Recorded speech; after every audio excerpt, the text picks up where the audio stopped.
Am I the a-hole for not wanting my estranged sister to attend my wedding? I grew up in a large family and my sister, 34F, we'll call her Ashley, and I, 35F, always had our differences. My relationship with my other siblings, 32F, 29M, and twins 27F and 27M, has always been okay. We're not super close, but not estranged. I am the only one that lives abroad, so whenever I would make it back to our home country, we always made arrangements for all of us to meet up at our parents' house. To add more context, we were all born and raised in a cult, so our upbringing was a bit intense.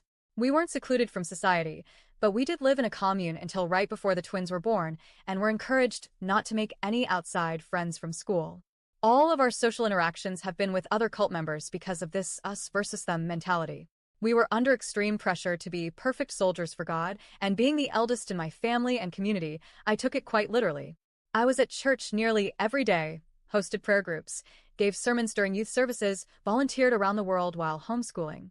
When I was 17, I had an arranged marriage to another cult member in a mass wedding. I did not know this boy, he was 19, or know of his existence until 2 days before I was to marry him with 5,000 other couples. He lived in another country, we didn't have a common language, and he refused to move to my country, so I moved to his within a year after graduating high school and started learning his language. Everyone was proud of me for following the way of the cult to AT. This may have gotten to my head a bit. I gave birth to my son at 20, will be 15 this year, and left the cult in the same year. My relationship with my ex was extremely toxic and emotionally and financially abusive for the majority of my marriage due to the cult's misogynistic views on women, so this drastically changed my views on relationships overall. In the divorce, I lost custody of our son because in his country, and where I still currently live, children culturally belong to the father's family and foreigners hardly have any legal rights. I get to see him on weekends and am allowed to take him back to my country for temporary visits with his father's permission. So on top of losing my child, I felt like I also lost myself because I also left the cult and was truly on my own for the first time in my life. I was a mental mess and dealt with mental illness for years to come and never thought I wanted a relationship ever again. It wasn't until a few months before I met my fiancé, now 35M, also a divorced single dad, we'll call him Dan, in 2022 that I was finally at peace mentally. When I first started seriously dating Dan, I was trying to show him pictures of my siblings via their social media accounts. It wasn't until then that I realized I was blocked by Ashley on everything except Facebook Messenger. It was a shock to say the least because I literally have no idea why. We never had a blowout argument or anything like that. I was so confused. The only reason I can think of is that I unknowingly put pressure on her growing up in the cult. But we had a decent relationship after we both left in our early 20s. Fast forward a year, 2023, and we met up at my cousin's wedding in my home country. My son and I arrived a few days before she did. Her flight arrived in the middle of the night, but I still drove 2 hours to pick her up from the airport since my jet lag was keeping me up anyway. We couldn't meet at all due to pandemic, so this would have been the first time seeing her in 4 years. I wasn't expecting a super loving welcome, but certainly not a "why the F asterisk CK are you here to come pick me up?" and was clearly pissed that I went to pick her up from the airport. Although I was shocked, I took the opportunity to try and talk to her. I asked how she's been before asking about why she blocked me. She was incredibly hostile. She went on to say that just because we are sisters doesn't mean we have to be friends, and it hurts so bad I couldn't hold back the tears and it was difficult to drive, and she ripped into me about crying over it. She still didn't give me any reason as to why she suddenly hates me so much. I had so many questions that I couldn't get any answers to. She barely said 2 sentences to me during the 2 weeks that we were in the same vicinity. And she hasn't said a single thing to me since then, and it's been 2.5 years now. Even though we weren't on speaking terms, I still sent her happy birthday messages and random messages over Facebook Messenger, since that was the only thing Ashley didn't have me blocked on. She never read any of them until months later usually, and I never got a response. Fast forward.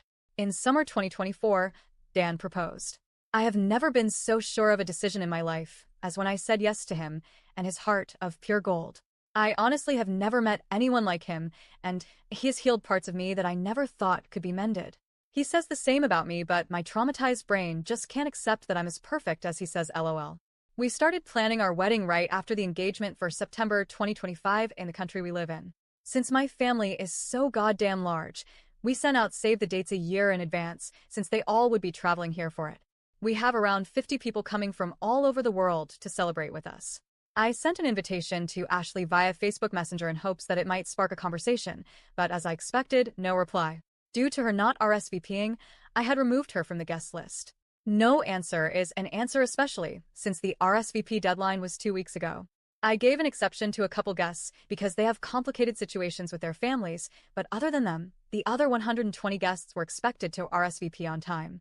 This morning, I get a message from my mother that Ashley talked to her, my father, and my aunt saying that she was coming to the wedding and was making arrangements to stay at their accommodation, which is my home. Ashley has not let me know of any of this. Again, she hasn't said or written a single word in 2.5 years. My parents are thrilled that she was coming and think this would be a great opportunity to fix the relationship. I absolutely do not think so. Our wedding is not the place to fix a broken sisterhood. They kept making excuses saying that's just who she is, she's been stressed with life, she went through a lot the last few years. Give her some grace, etc. I was also stressed with life and went through hell and back. I went through a nasty divorce, lost full custody of my child, went through an extreme identity crisis leaving the cult, struggled with alcoholism, mental health episodes that landed me in the hospital after nearly dying, financially in a hole, had life-altering trauma that landed me in a 3-year-long battle in court, all while trying to be present in my son's life. I'm not trying to keep score. My point is that even though I literally army crawled out of hell, I never intentionally hurt others along the way like Ashley has to me and other family members, particularly our mom. I made it very clear to my parents that Dan and I only want people who actually want to congratulate and celebrate us at our wedding. We were very intentional with every single person we invited to the wedding since this is an important event for the both of us. Me remarrying outside the cult is a huge deal for my parents who still believe in it, but they learned that happiness is more valuable than beliefs, so this is also healing a part of my relationship with my parents as well. I invited Ashley because she's family, and I wanted to have a fresh start to our relationship before she comes. But with her telling everyone but me about her attendance really set me off. I don't want someone who openly and with hostility admitted to disliking me as a human sitting in the front row of our wedding. My parents think it would be wrong for me to ban her from the wedding since they're the forgive and forget type. But mostly just forget altogether, since they're seniors now. LOL. I told them if she doesn't contact me directly, and she still ends up traveling here for it, she will not be let in. They think this is harsh, but in what world does a person not tell the bride and groom that they're attending their wedding? I strongly feel that she needs to talk to me first. Nothing needs to be fully resolved, but a start would be nice rather than just showing up and pretending that everything is okay. Let alone expect to stay at my house for 10 days when I will already be housing for other people. All without talking to me about it at all. Thank you for reading all of this. So, am I the a-hole for not wanting Ashley there?